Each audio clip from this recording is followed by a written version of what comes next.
Hello everyone. इस video में हम बात करेंगे माइंस में पाए जाने वाले कुछ कॉमन गैसेस और उसके फिजियोलॉजिकल इफेक्ट के बारे में। सबसे पहले हम लोग डिस्कस करते हैं वाइटल एलिमेंट जो हमारे एटमॉस्फेरिक एयर का काफ़ी इंपॉर्टेंट हिस्सा है, दैट इज ऑक्सीजन। तो आइए हम लोग डिस्कस कर लेते हैं कुछ इंपॉर्टेंट प्रॉपर्टीज़ को लेकर के।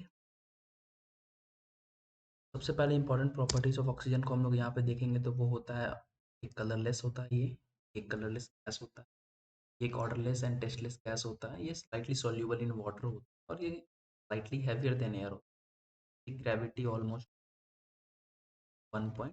अगर हम बात करें इसके ऑक्सीजन कंजम्पशन के बारे में, माइंस में किस किस तरीके से ऑक्सीजन का कंजम्पशन होता है, सबसे पहले इसके चार मेन इंपॉर्टेंट फैक्टर्स होते हैं, that is breathing breathing of a person और अ वर्कर जो कि अंडरग्राउंड माइंस में काम कर रहे होते हैं। दूसरा होता है स्लो ऑक्सीडेशन ऑफ कोल और वेरियस कार्बोनेसियस मटेरियल्स। तीसरा हम लोग देखेंगे कि burning of flame safety lamp की वजह से भी होता है। और चौथा होता है decay of timber by the fungus growth. ये चार इंपॉर्टेंट रीजन है जिनकी वजह से हमारे अंडरग्राउंड माइंस में ऑक्सीजन का कम।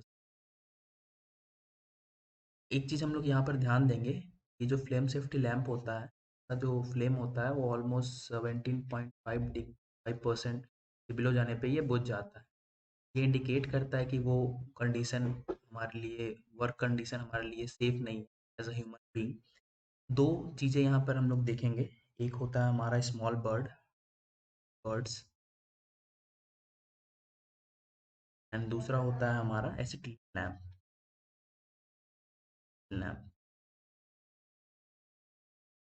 स्मॉल बर्ड्स जो होते हैं वो आपका एज लो एज 8% तक सर्वाइव कर सकते। ऑक्सीजन का परसेंटेज अगर बिलो 8% चला जाता है तो भी वो सर्वाइव कर सकते हैं।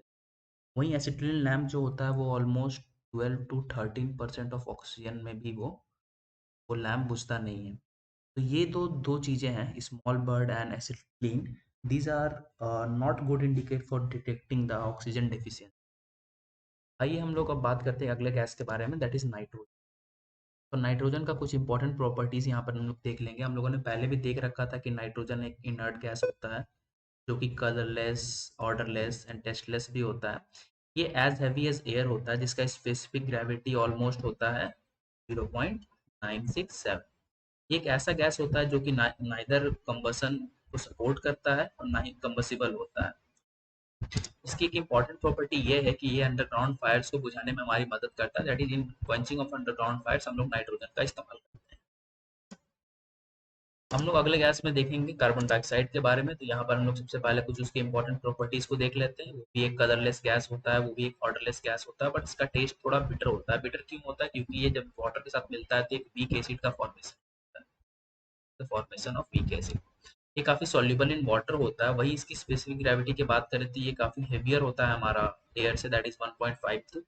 जैसे कि हम लोग सब जानते हैं कि CO2 ना ही कंबसिबल होता है, ना इधर ये सपोर्ट करता है कंबसन को। वहीं अगर हम बात करें कि माइंस में किन किन चीजों की वजह से CO2 का फॉर्मेशन होता है, तो इसके काफी सारे रीजंस हम लोग यहाँ पे देख सकते हैं, दैट इज ब्रीदिंग। हम लोगों ने देख रखा था कि CO ऑक्सीजन का कंजम्पशन भी हमारा वही ब्रीदिंग की वजह से भी होता है, तो वो प्रोडक्शन होता है हमारा CO2 का। दूसरा होता है burning of flames empty lamp. तीसरा होता है डिके ऑफ टिम्बर। चौथा होता है slow oxidation of coal. Blasting की वजह से भी माइंस में हमारा CO2 का फॉर्मेशन होता है।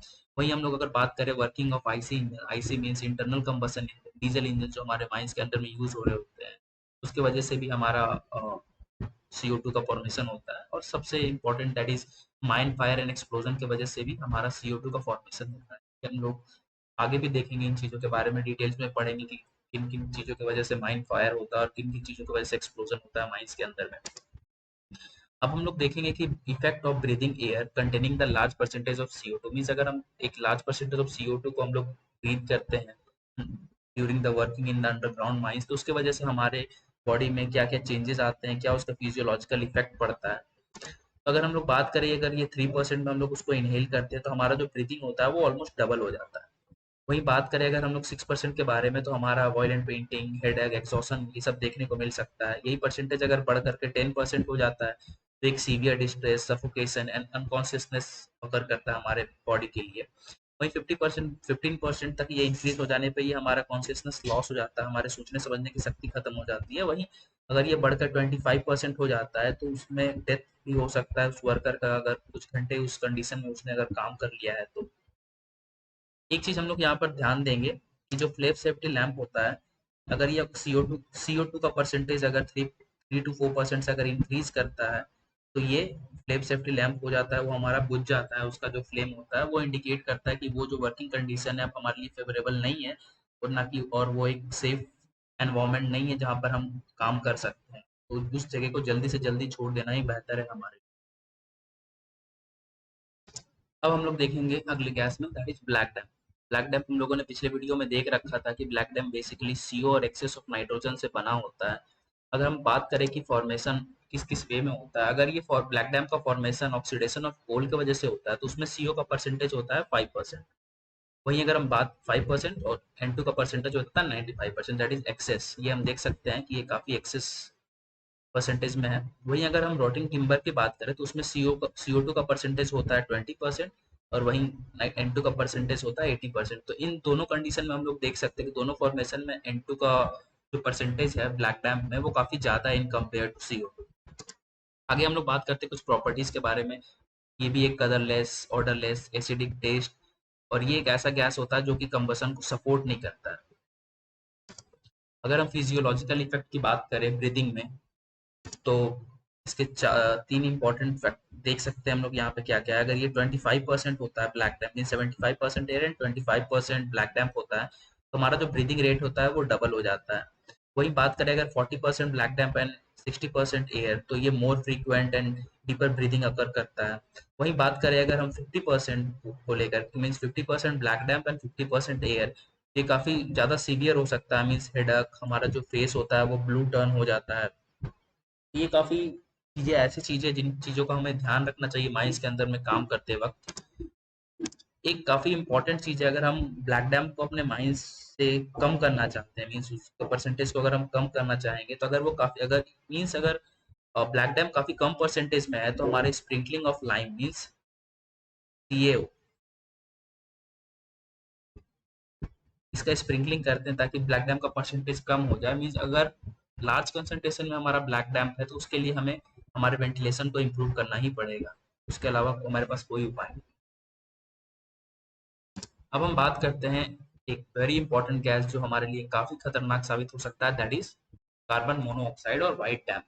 ये हम लोगों ने पिछले वीडियोस में भी देख चुका है कि सीओ एक काफी पॉइजनस गैस होता है। तो सीओ बेसिकली फॉर्मेशन होता है कार्बन मैटर के इनसफिशियंट सप्लाई ऑफ ऑक्सीजन में। जब वो बर्न होता है, मीन्स इनसफिशियंट अगर उसे ऑक्सीजन नहीं मिल पाता, उस कंडीशन में कोई भी अगर कार्बन मटेरियल बर्न होता है तो वो कार्बन मोनोऑक्साइड का फॉर्मेशन करता है। इसका ये खतरनाक इसलिए भी क्योंकि ये colourless, odourless and tasteless gas है। मीन्स हम पता नहीं कर पाएंगे कि ये गैस हमारे आसपास मौजूद भी है नहीं। ये एक नॉन इरिटेटिंग गैस होता है। ये स्लाइटली हाइयर देन एयर होता है, और इसका स्पेसिफिक ग्रेविटी हो लाइटर देन एयर होता है, sorry, slightly lighter than air होता है कि इसका स्पेसिफिक ग्रेविटी होता है ऑलमोस्ट 0.967। ये एक ऐसा गैस होता है जो कि कंबसेबल होता है, बट ये हमारे कंबसन को सपोर्ट नहीं करता, और ये काफी हार्डली सॉल्युबल इन वाटर होता है। अगर हम बात करें प्रोडक्शन ऑफ सीओ के बारे में, इसके प्रोडक्शन के चार और पांच मेन रीजंस ये है कि हमारा सबसे पहला होता है ऑक्सीडेशन ऑफ कोल। कोल के ऑक्सीडेशन की वजह से भी होता है ये, that is incomplete oxidation of coal. दूसरा होता है एक्सप्लोसिव। अगर कोई भी एक्सप्लोसिव होता है वो परफेक्टली ब्लास्ट नहीं करता है तो वो रिजल्ट होता है फॉर्मेशन ऑफ सीओ। बात करें हम स्पॉन्टेनियस कंबसन की वजह से भी हमारे माइंस में प्रोडक्शन होता है डेंजरस गैस सीओ का। अदर भी गैसेस में फॉर्मेशन होता है, बट हम लोग यहाँ बात कर रहे हैं सिर्फ सीओ को लेकर के। Methane and coal dust explosion भी जो हमारे माइंस में होता है, मीथेन और कोल डस्ट एक्सप्लोजन क्यों होता है, कैसे होता है, ये सब हम आने वाली वीडियोस में भी अच्छे से डिस्कस करेंगे। तो हम लोग प्रोडक्शन ऑफ सीओ में इसका भी एक इम्पॉर्टेंट रोल होता है। और वहीं जो अंडरग्राउंड मशीनरी हमारा जो आईसी इंजन चल रहे होते हैं या कोई भी एयर कंप्रेसर ये सब चल रहा होता है, एग्जॉस्ट गैस जो उससे निकल रहे होते हैं, और कंप्लीट कंप्लीट बर्निंग ऑफ अगर हमारे डीजल इंजन में नहीं होता है, पार्शियल बर्निंग होता है, अगर उसमें ऑक्सीजन का परसेंटेज अच्छा नहीं होता है, तो उस वजह से भी हमारा सीओ का प्रोडक्शन होता है। वही बात करें अगर हम physiological effect of breathing white dam, जैसे हम लोगों ने पिछले वीडियोस में फिजियोलॉजिकल इफेक्ट ऑफ CO2 का देखा, और ब्लैक डैम का देखा, वैसे ही हम लोग अब यहाँ पे देखेंगे व्हाइट डैम के बारे में। तो ये इसका सबसे मेन इंपॉर्टेंट कॉज होता है जो हमें प्रॉब्लम क्रिएट करता है, that is formation of carboxy haemoglobin. अब कार्बोक्सी हेमोग्लोबिन ऐसा एक स्टेबल सब्सटेंस है जो कि हमारे ब्लड में जो पाया जाता है हेमोग्लोबिन, उससे एफिनिटी जो हमारा ऑक्सीजन उससे मिलता है उससे 300 मोर टाइम्स एफिनिटी होता है इसका। इस वजह से हमारा बॉडी में जो सीओ हमारे हेमोग्लोबिन से मिल करके एक एक कंपाउंड का फॉर्मेशन करता है, दैट इज कार्बोक्सी हेमोग्लोबिन। अगर हम बात करें percentage of CO in air, तो अगर ये 0.02% होता है तो ये headache, discomfort, possibility of collapse after 45 minutes. कोई भी पर्सन अगर 45 मिनट वर्क करता है उस कंडीशन में जहाँ सीओ का परसेंटेज 0.02 है, वो चांसेस है कि वो पर्सन कोलैप्स कर जाएगा।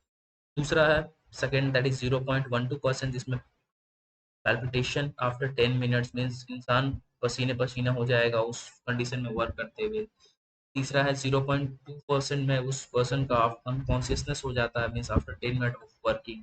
अगर ये 0.5 टू 0.5 टू अगर 1% तक ये चला जाए ये सीओ का परसेंटेज, तो 10 to 15 मिनट उस कंडीशन में वर्क करने से उस इंसान की डेथ भी हो सकती है। एक आफ्टर इफेक्ट जो होता है हमारा सीओ के कंडीशन में वर्क करने से, वो होता है headache, loss of strength, and even it causes the paralysis. और भी कुछ इंपॉर्टेंट गैसेस और उसके डिडक्शन के बारे में हम लोग अपने नेक्स्ट वीडियो में देखेंगे। तब तक के लिए थैंक यू।